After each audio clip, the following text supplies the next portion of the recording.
ग्राम पंचायत चुनाव में आपका बहुत बहुत स्वागत है।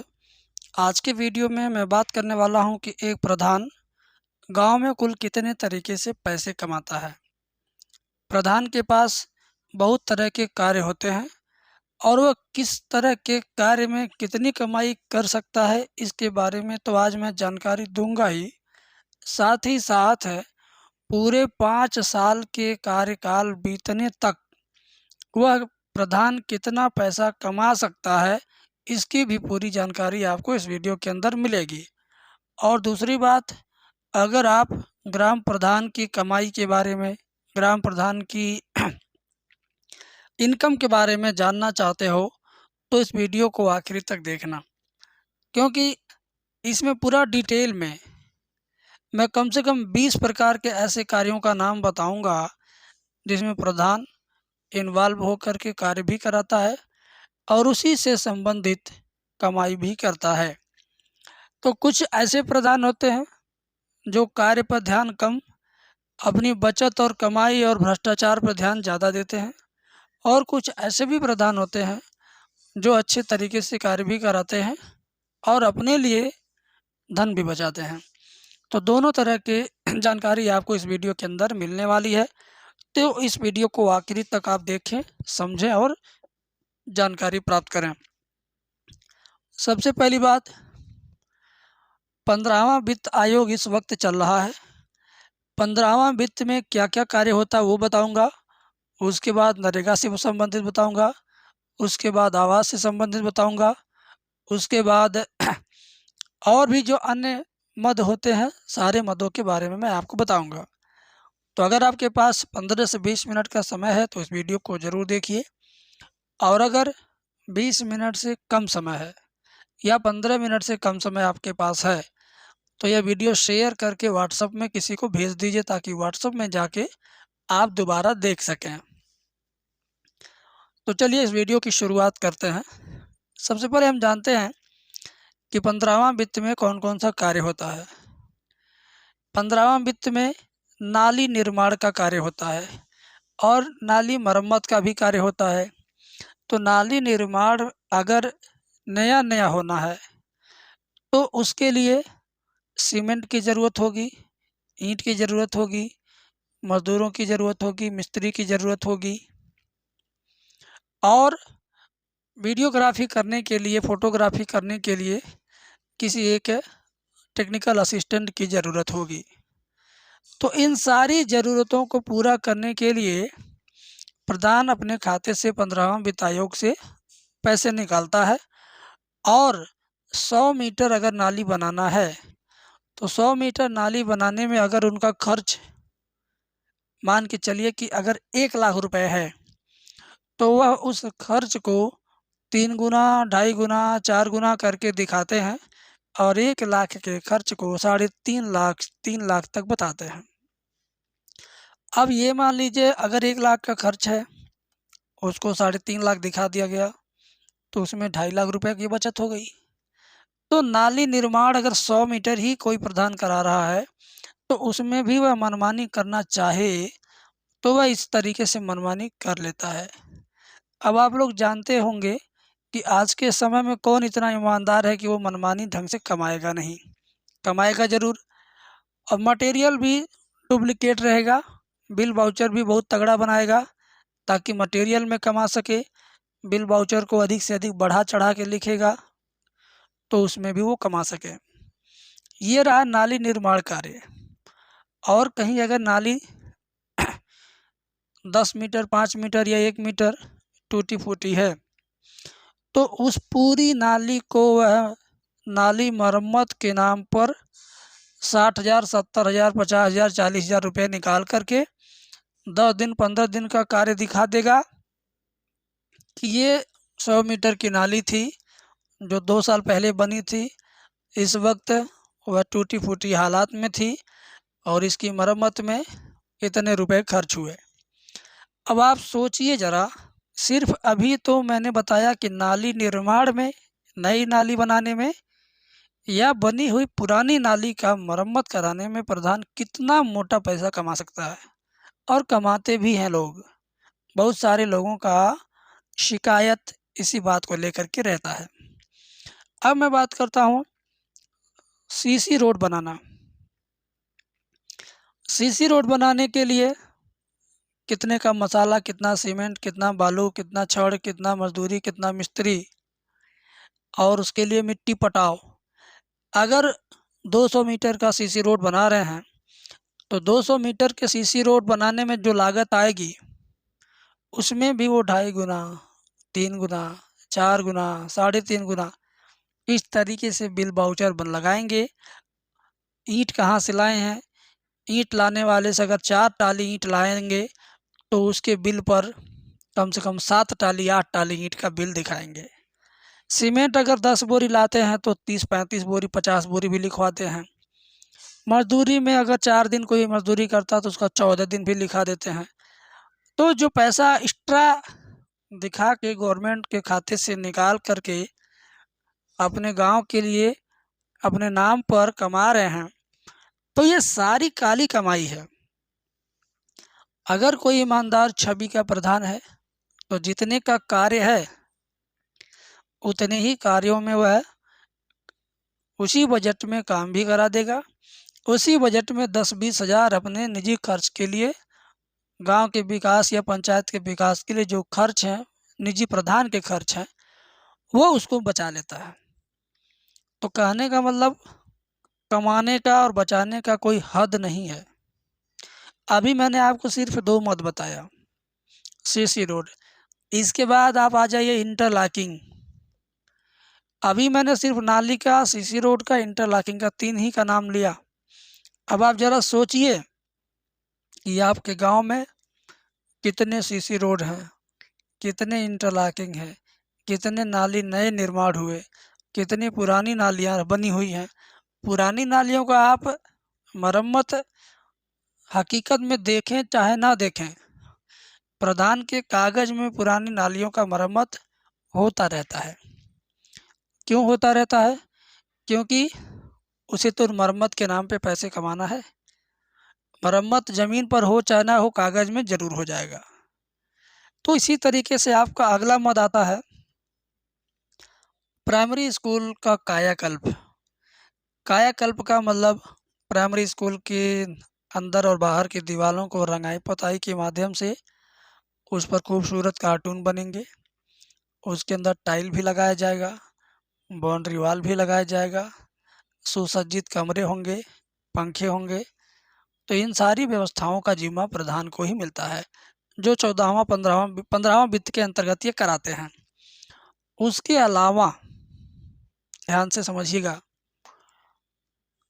सोलर लाइट, जहाँ जहाँ पर गांव में प्रकाश की व्यवस्था नहीं है वहाँ पर प्रकाश की व्यवस्था करने के लिए सोलर लाइट का भी इंतजाम प्रधान के माध्यम से होता है। अब गांव में अगर एक जगह सोलर लाइट लगाया गया तो 6 जगह 7 जगह दिखाएगा। अब सोलर लाइट अगर 30,000 में कंपनी से खरीदा गया तो उसका बिल बाउचर 60,000 का भी लगाया जा सकता है।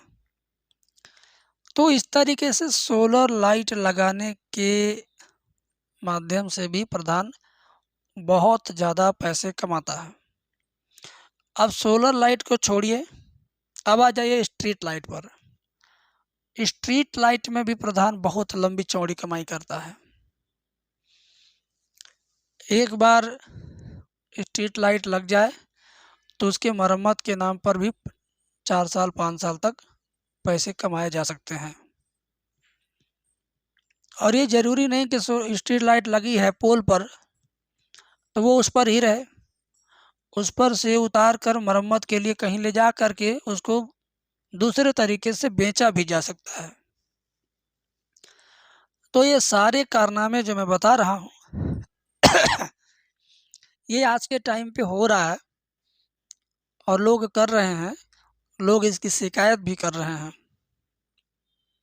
जहाँ की जनता जागरूक है वहाँ पर थोड़ा कम है, जहाँ की जनता एकदम से मूर्ख है, इस मामले में एकदम जीरो जानकारी है, वहाँ तो प्रधान अपने तरीके से खूब धन उगाही कर रहा है। अब आ जाते हैं रिबोर पर। रिबोर के नाम पर भी ग्राम प्रधान काफ़ी अच्छा पैसा कमाता है। कभी नया रिबोर कराना हुआ तो कभी पुराने रिबोर का मरम्मत कराना हुआ। नया रिबोर गांव में कहाँ हुआ है आपको मालूम हो चाहे ना मालूम हो, लेकिन प्रधान के कागज़ पर ज़रूर मेंशन होता है। और पुराने रिबोर का मरम्मत आपको मालूम हो चाहे ना हो,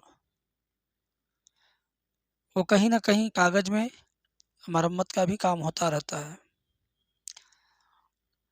आज आप देखते हैं कि अगर किसी प्रधान के पास जो वर्तमान निजी संपत्ति है, आने वाले 2 साल 4 साल बाद उसकी संपत्ति में अचानक बढ़ोतरी होती है, तो ये सब कहाँ से हुआ, ये सब कैसे हुआ? जो मैंने अभी आपको तरीका बताया है, इसी तरीके से वो प्रधान अपनी निजी संपत्ति में वृद्धि करता है और इसकी शिकायत ब्लॉक पर, आरटीआई के थ्रू, तहसील पर या विकास भवन पर जनता के माध्यम से आता रहता है। कभी किसी के प्रति सुनवाई होती है तो कभी नहीं होती है, और ऐसे मामलों में मैंने देखा है कि 80% सुनवाई ना के बराबर है। सिर्फ 20% वो सुनवाई होती है, वो भी बाद में उसमें किसी तरह लोग मैनेज कर लेते हैं। मैनेज करने और कराने वाले लोग भी तैयार रहते हैं कि ऐसे मामले मिलेंगे तो मैनेज कराया जाएगा और पैसा कमाया जाएगा। अभी मैंने आपको सिर्फ 15वां वित्त के अंतर्गत होने वाले कामों के बारे में बताया है। इसके अलावा गांव में मच्छर भगाने के लिए दवाओं का छिड़काव होता है, उसके लिए भी पैसे आते हैं। अब छिड़काव हो चाहे ना हो, पैसे तो खर्च करना ही है। सफाई किट गांव में वितरित होते हैं। डस्टबिन गांव में जगह जगह पर रखने के लिए धन आते हैं। अब डस्टबिन रखें, सफाई किट बांटें, मच्छर की दवा छिड़काएं चाहे ना छिड़काएं, गवर्नमेंट तो अपने जनता की भलाई के लिए पैसे रिलीज कर ही रही है। 15 वित्त से तो पैसे आने ही आने हैं। अब उस पैसों का सदुपयोग की जगह दुरुपयोग करने वाले लोग तैयार हैं, जिन्हें आप गांव का विकास करने का जिम्मा दे बैठे, उन्होंने सिर्फ अपना विकास करने का जिम्मा ले लिया। अब तो अब जनता चाह कर भी 5 साल तक कुछ नहीं कर सकती। ऐसे में सिर्फ और सिर्फ इंतजार ही इंतजार करना होता है कि फिर चुनाव आएगा, फिर आप बदलाव चाहेंगे। अब आप बदलाव करके ही क्या करेंगे, जिसे आप फिर जिताएंगे वो भी कहीं ना कहीं उसी मकसद से चुनाव जीतेगा, और जब वो चुनाव जीतेगा फिर वो वही मकसद पूरा करेगा जो वर्तमान वाला प्रधान पूरा कर रहा है। ऐसे में इसका उपाय क्या है? ऐसे में इसका उपाय है जागरूक होना, हर भ्रष्टाचार का जम के विरोध करना, हर हो रहे कार्य का जांच पड़ताल करना या करवाते रहना।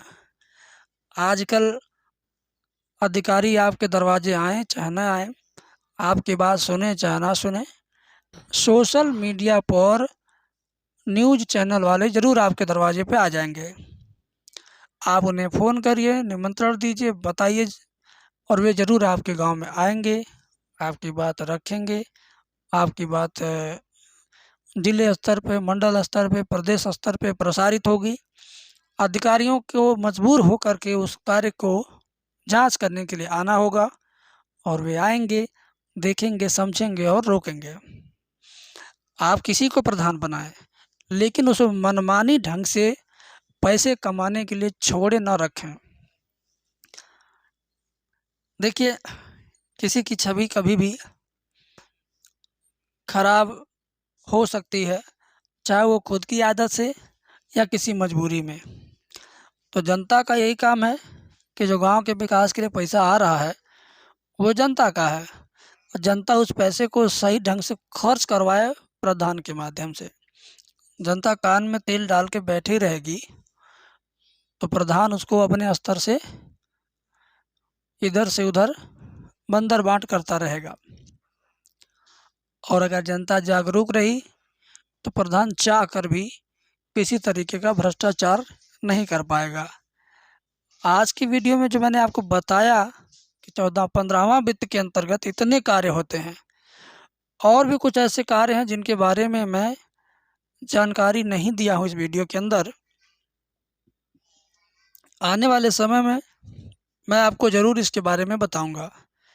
अभी नरेगा का टॉपिक बचा है, पीएम आवास का टॉपिक बचा है, नल जल योजना वाला टॉपिक बचा है, पानी के लिए जो व्यवस्था की गई है गांव में घर घर टोटी वाली, उसमें भी प्रधान का जम करके हस्तक्षेप होता है। आने वाले समय में मैं हर एक चीज़ों के बारे में आपको जानकारी दूंगा। पेंशन, विधवा पेंशन, विकलांग पेंशन, वृद्धा पेंशन, ये 3 प्रकार की पेंशन भी तो है। भले ये पेंशन प्रधान के पास नहीं जाता है, फिर भी कभी न कभी इस पेंशन के नाम पर प्रधान आपसे वसूली करता है। तो सारी बातों की जानकारी आपको मेरे चैनल पर इस वीडियो के माध्यम से मिलती रहेगी। बस आप जब भी वीडियोस देखें पूरा देखें, सोचें समझें, कमेंट करें। और अगर आपको यह जानना है कि आपके वर्तमान प्रधान आपके गांव के विकास के लिए किस काम के नाम पर कितना पैसा निकाले हैं, अगर ये जानना है तो आप जो स्क्रीन पे नंबर दिख रहा है ना, इस नंबर पे मुझे अपने ज़िले का नाम, ब्लॉक का नाम और ग्राम सभा का नाम लिखकर व्हाट्सएप करें। मैं आपको उतना सारा डेटा दे दूंगा जिसमें स्पष्ट रूप से लिखा रहेगा कि आपके वर्तमान प्रधान जी किस कार्य के लिए कितना पैसा निकाले हैं, कितना निकाला उन्होंने नाले निर्माण के लिए, कितना सीसी रोड के लिए, कितना इंटरलॉकिंग के लिए, कितना खड़ंजा के लिए, कितना खड़ंजा निर्माण के लिए, कितनी बार पैसा निकाला, किससे ईंट खरीदा, किससे सीमेंट खरीदा, कितनी मजदूरी दिया, कितना स्वयं का मानदेय निकाला, ये सारी जानकारी आपको हम उपलब्ध करा सकते हैं। बस आप संपर्क कीजिए, दिए गए मोबाइल नंबर पर बात कीजिए या सीधे व्हाट्सएप कीजिए। बहुत बहुत शुक्रिया, थैंक यू।